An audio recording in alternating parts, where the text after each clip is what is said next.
This is Dragon of the East Blu's Halloween special.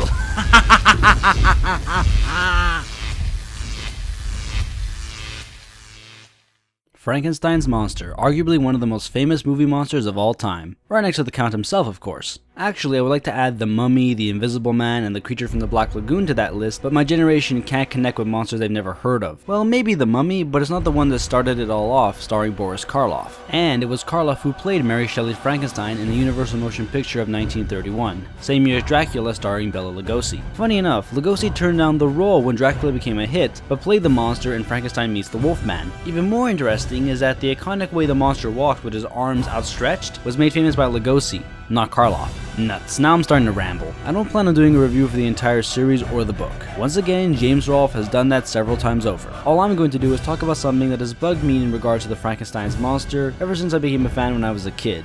The monster's name. Let's begin, shall we? In both the 1931 film and the novel, Frankenstein's monster is called just that, along with even more simply, the monster. But if you ask anyone today to name him when you show them a picture, they will call him Frankenstein. The reason why this has bothered me all these years is because Frankenstein is the name of the creator, Dr. Victor Frankenstein, not the monster himself. It doesn't help either that in an episode of Screen Snapshots, Lugosi and Karloff call one another after their famous monster roles, with Karloff calling Lugosi Dracula and Lugosi calling Karloff Frankenstein. And you can say this is Lugosi referring to Karloff's role as the grandson of Victor Frankenstein, but that was in Frankenstein 1970, which was at the end of Karloff's career, not the role that made him famous. But regardless of the time and context, the name Frankenstein stuck and probably will to the end of time. It would take an unlikely new imagining of the Universal monsters to correct the mistakes of the past, and that film would be Van Helsing. For those unfamiliar with the horror genre, it's been a dream for years to have a monster mashup with all the famous monsters at the time. Godzilla vs. King Kong, Frankenstein meets the Wolfman, House of Frankenstein, Abbott and Costello meet Frankenstein, Abbott and Costello meets the Wolfman, Dracula vs. Frankenstein, etc. But most of these mashups are terrible due to the monsters not even fighting, killing off monsters too early, being a comedy, or just not being visible on the screen. Though the original studios are guilty of this, it was partly thanks to studios other than Universal or Hammer for making them on very small budgets with no-name actors in Europe. Sure, there was Monster Squad, but we all know better could have been made. And it was. The monster mashup of our dreams came forth in Van Helsing, the film about a young Abraham Van Helsing sent by the Vatican to kill Count Dracula.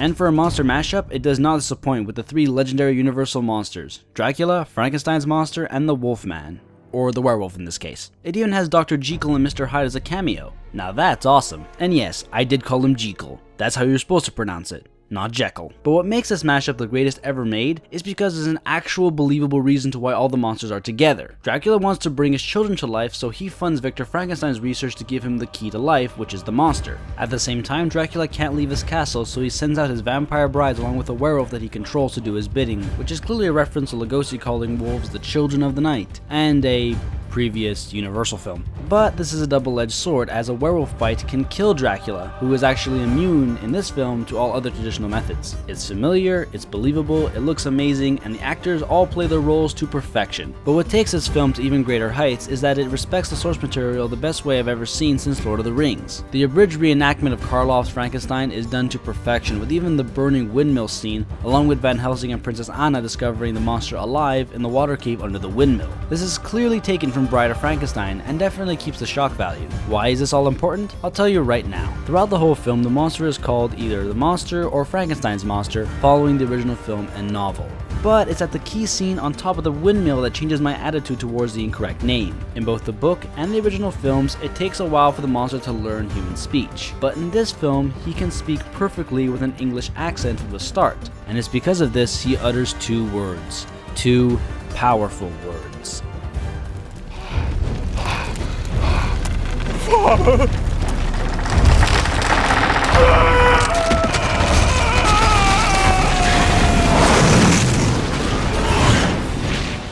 It's been done before where the creator is called the father of his creation by either the creation or the mad scientist himself. I had never really seen it that way for Frankenstein's monster, and it made me think about it. If the monster does refer to Victor Frankenstein as his father, and in the film Dr. Frankenstein is by no means evil or crazy, then sure, the monster can be called Frankenstein. You know, it makes me wish a whole film could have been made with these versions of the characters to see what kind of relationship they would have had. It would have been a beautiful story between surrogate father and son, trying to understand one another and live life to the fullest. And because of that, I think it's okay to call the monster Frankenstein.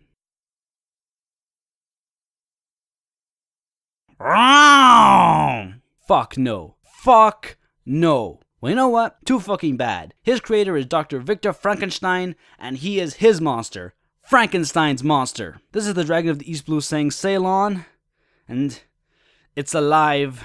It's alive! It's alive! It's alive. Oh, it's alive. It's alive. It's alive. It's alive. Oh, in the name of God. Now I know what it feels like to be God.